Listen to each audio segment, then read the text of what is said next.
Hello बच्चों, question is X on ozonolysis give diol while Y react with Bayer's reagent to give diol. Then X and Y respectively are. हमें यहाँ पे बताना है कि मेरे पास ओजोनोलिसिस से डायल अगर बन रहा है और बेयर रिएजेंट डाल रही हूँ तो Y बन रहा है मेरे पास, तो वो X और Y जो मेरे पास रिएक्टेंट है वो क्या रहे होंगे. सो की concept of this question is reagent. मतलब आपको यहाँ पे रिएजेंट के बारे में पता होना चाहिए कि आपके पास कौन सा रिएजेंट जो है वो क्या काम करता है. एक्स में हम ओजोनोलिसिस करवा रहे हैं. अगर मैं ओजोनोलिसिस एल्कीन के साथ, अगर यहाँ पे मेरे पास दो ही ऑप्शन दिए हुए हैं, एल्कीन और आपका एल्काइन जो यूज़ हो रहे हैं ज़्यादातर, C6H6 और बेंजीन तो मेरा वैसे भी नहीं हो सकता. बेंजीन के साथ बेंजीन के साथ अगर मैं रिएक्शन करवाती हूँ तो मेरे पास ओजोनोलिसिस करवाते हैं तो हमें यहाँ पे डायल मिलता है, हमें ग्लाइऑक्सल जो है वो फॉर्म होता है बेंजीन के साथ रिएक्शन अगर हम करवाते हैं. पर बेंजीन हमें यहाँ पे वाई में दे रखा है तो बेंजीन की रिएक्शन जो है बेयर रिएजेंट के साथ डायोल जो है वो फॉर्म नहीं होगा, क्योंकि वहाँ पे मेरे पास तीन डबल बॉन्ड है और बेयर रिएजेंट के साथ जो बेंजीन है वो रिएक्ट नहीं करता. तो मेरे पास यहाँ पर बचे बी और सी ऑप्शन. तो मेरे पास यहाँ पे एल्कीन है और क्या है, इथाइन है और इथीन है, और मेरे पास यहाँ पर क्या है आपका इथाइन और इथीन. तो मुझे बस यही बताना है कि एल्कीन और एल्काइन में से कौन सा मुझे डायल देगा ओजोनोलिसिस से और बेयर रीजन से डायल देगा. तो हमें पता है कि मेरे पास अगर मैं एल्कीन की ओजोनोलिसिस करवाती हूँ O3 के साथ, तो यहाँ पे क्या होता है, मेरे पास इस तरीके से ओजोनाइड जो है वो फॉर्म होता है. और फिर ये ओजोनाइड जो मेरा फॉर्म हुआ ये क्या होता है, इस तरीके से आपका ब्रेक डाउन होके यहाँ पे मेरे पास ये क्या है, यहाँ पे डबल बॉन्ड, यहाँ जो बॉन्ड प्रेजेंट था ये क्या होता है, ये ब्रेक हो जाता है और मेरे पास यहाँ पर CHO ये बनेगा इस तरीके से, और यहाँ पे मेरे पास फॉर्मेल्डिहाइड ये बनेगा. अगर ये मेरी ऑक्सीडेटिव ओजोनोलिसिस रहेगी तो ये फर्दर और ऑक्सीडाइज होकर कार्बन डाइऑक्साइड में कन्वर्ट हो जाता है.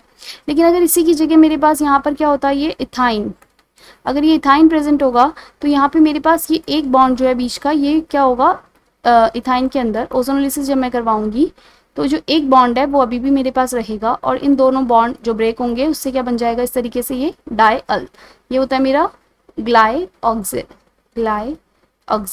ये मेरा बन जाता है किससे, इथाइन की रिएक्शन करवाते हैं जब हम ओजोनोलिसिस जब हम इसमें करवाते हैं. तो यहाँ पे क्या हुआ है, इस तरीके से मेरा बॉन्ड जो है यहाँ जो डबल बॉन्ड था उसमें से एक ही बॉन्ड जो है वो, ये मेरे पास तीन बॉन्ड है तो इसमें से ये जो दो बॉन्ड है ये ब्रेक हो जाएंगे, एक बॉन्ड अभी भी यहाँ पर प्रेजेंट रहेगा.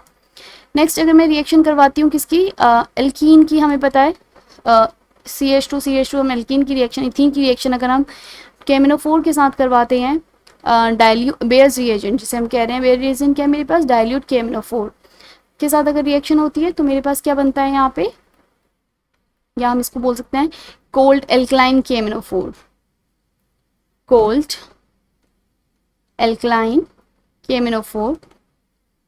ये क्या रहता है मेरा बेयर्स रिएजेंट. इसकी रिएक्शन हम करवाते हैं तो यहाँ पे ये रिएक्शन किस तरीके से प्रोसीड होती है, मेरे पास CH2 है, मैग्नीज जो है क्या करेगा इसके साथ ऑक्सीजन, और ऑक्सीजन इस तरीके से यहाँ पे, मतलब जो MnO4 नेगेटिव मेरा स्ट्रक्चर है इस तरीके से, वो यहाँ पे क्या होगा, साइक्लिक फॉर्म हो जाती है, रिंग फॉर्म हो जाती है, डबल बॉन्ड इस तरीके से यहाँ शिफ्ट होगा, ये यहाँ और ये बॉन्ड यहाँ. तो आपका जो स्ट्रक्चर है वो कुछ इस तरीके से बन जाएगा, ऑक्सीजन और ये आपका मैग्नीज और मैग्नीज डबल बॉन्ड.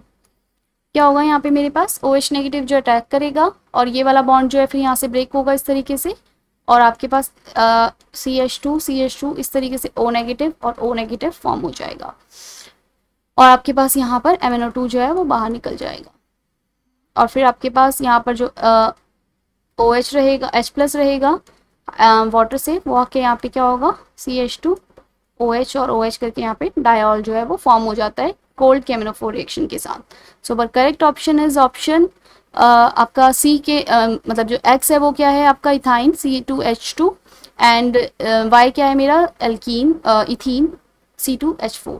सो पर correct option is option C. Hope you understand.